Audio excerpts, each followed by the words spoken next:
Lo ha vuelto a hacer. Emiliano García Paje ha tirado la piedra y ha vuelto a esconder la mano. Pero esta vez ha sido muy firme, duro y contundente y da mucho que pensar. ¿Se atreverá a traicionar a Pedro Sánchez? En el día de hoy, Emiliano García Paje ha mandado el mensaje más duro contra Pedro Sánchez y Puigdemont hasta el día de hoy, amagando y amenazando, por mucho que él lo niegue, con actuar, cosa que por otra parte espera la mitad de este país. Paje ha afirmado que ve en el pacto mucha necesidad de gobernar por un lado y de librarse de la cárcel de otro, y ninguna virtud, añadiendo que no va a tolerar que alguien utilice la pluralidad de España para tener privilegios fiscales o financieros. Veamos sus declaraciones. Yo aquí no tomo la palabra como militante de ningún partido político, por mucho que me sienta. Es más, soy totalmente autónomo y pongo por delante a la región a los intereses de mi propia formación política. Porque si no, las cosas no se entenderían y además no estaríamos cumpliendo con la encomienda constitucional. No vamos a tolerar bajo ningún concepto, que alguien utilice la singularidad, la pluralidad de España, el cuento de la lechera, para tener privilegios fiscales o financieros. Eso sería tanto como saber que el día de mañana no podríamos ni acabar los hospitales que estamos haciendo. Por tanto, sí, tiene que vincularse, ¿eh? Normalmente yo soy de los que no se callan y de los que hablan claro, pero lo digo en la medida en que en este coro político que hay en España no solo va a hablar Puigdemont, ¿no? Digo yo, también podrá hablar Paje. ¿O es que eso no es posible? Además, yo lo hago desde España, que debiera entenderse que tiene un poquito más de valor, porque puedo hacerlo, ¿no? Miren, en este ambiente de confianza les digo con mucha tranquilidad que será imposible, pero ni con pacto ni sin pacto, lo quiera o no lo quiera el gobierno de turno, será imposible que salga adelante un proyecto que privilegie fiscal o financieramente a una parte de España. Como además será absolutamente imposible, salvo que queramos engañarnos a nosotros mismos, que haya una votación en la que se ponga en cuestión algo que dice la Constitución y mucho más la soberanía o la unidad de España. Eso no se puede votar. Y menos aún se puede votar solo en una parte del país. Por tanto, más allá del ruido que nos lleva a todos a estar muy preocupados, más allá de las alaracas y más allá de las opiniones y los cambios permanentes de opiniones, más allá de eso, tengan en cuenta una cosa que no es ni aviso ni amenaza. Si hay que ejercer recurso, lo haré. Si hay que plantear batalla, lo haremos. Pero no vamos a pasar porque sinceramente se haga una relectura de la Constitución española. Yo me opuse y me opongo argumentalmente al concepto de amnistía que se ha estado planteando hoy en España, porque significa borrar un delito sin que se haya rendido cuentas. Ahora veo que hay algo peor que borrar el delito, que es el intento de reescribir lo que pasó o lo que ha pasado.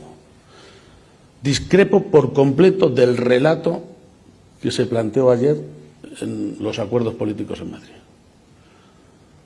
Es un relato falso. Puigdemont es culpable, no es víctima de nada.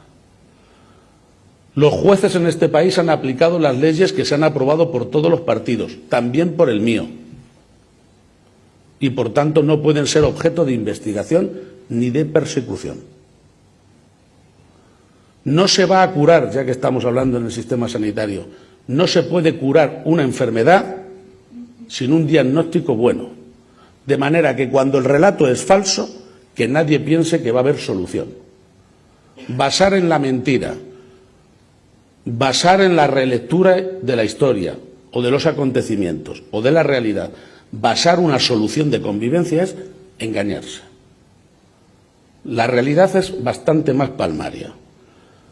Yo lo que vi ayer es mucha necesidad, por un lado, de gobernar y por otro lado de librarse de la cárcel. Mucha necesidad y ninguna virtud. Ninguna virtud. Y por tanto sí, seguiré diciendo lo que pienso, cumpliendo lógicamente con las responsabilidades institucionales, pero teniendo muy claro que en este país, que hay mucha gente que se siente presa de una polarización, el auténtico problema que podemos plantearnos es que aquí estemos rotos por la mitad permanentemente y que una mitad no hable con la otra. Esto nunca le ha ido bien a España cuando ha pasado. Y por tanto a mí me van a encontrar siempre, creo que tiene mucho que ver además con la posición de La Mancha, con el sentido común que aquí se transpira, en posiciones ponderadas, intentando abrir puentes de diálogo y de consenso. De hablar está bien, pero hombre, aquí se está movilizando a una parte del país para que no lleguen al gobierno la derecha española, sin darnos cuenta de lo que se está consiguiendo es darle el mando a la derecha independentista catalana. Derecha, ¿eh? Perdón, cada uno puede votar quien quiera, pero la realidad que describo es la que es.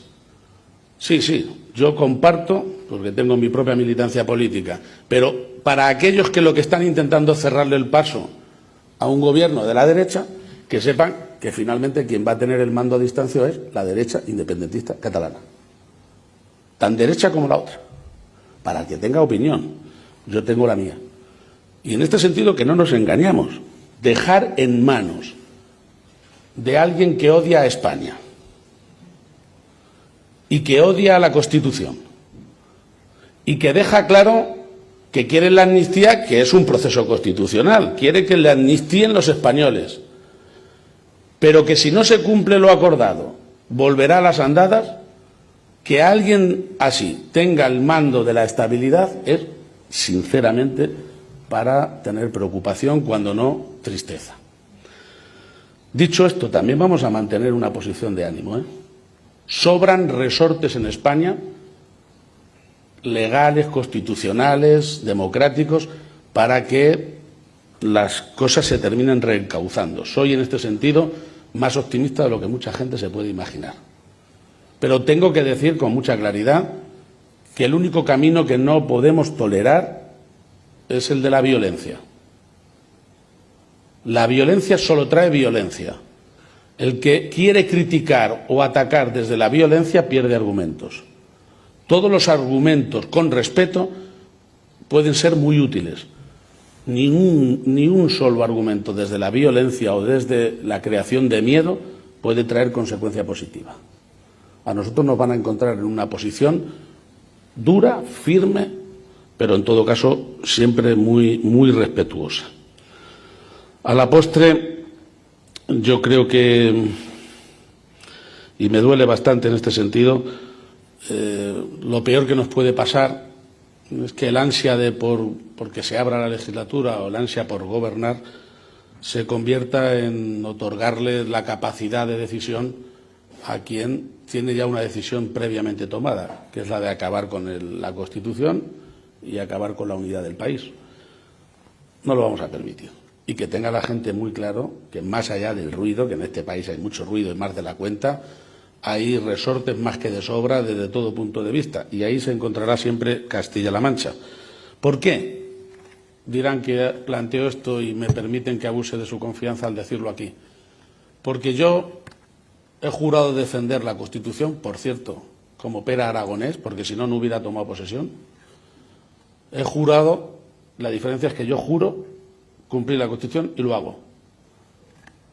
Lo grave es los que juran, porque no les queda más remedio, cumplir la Constitución y la maltratan. Son cosas distintas.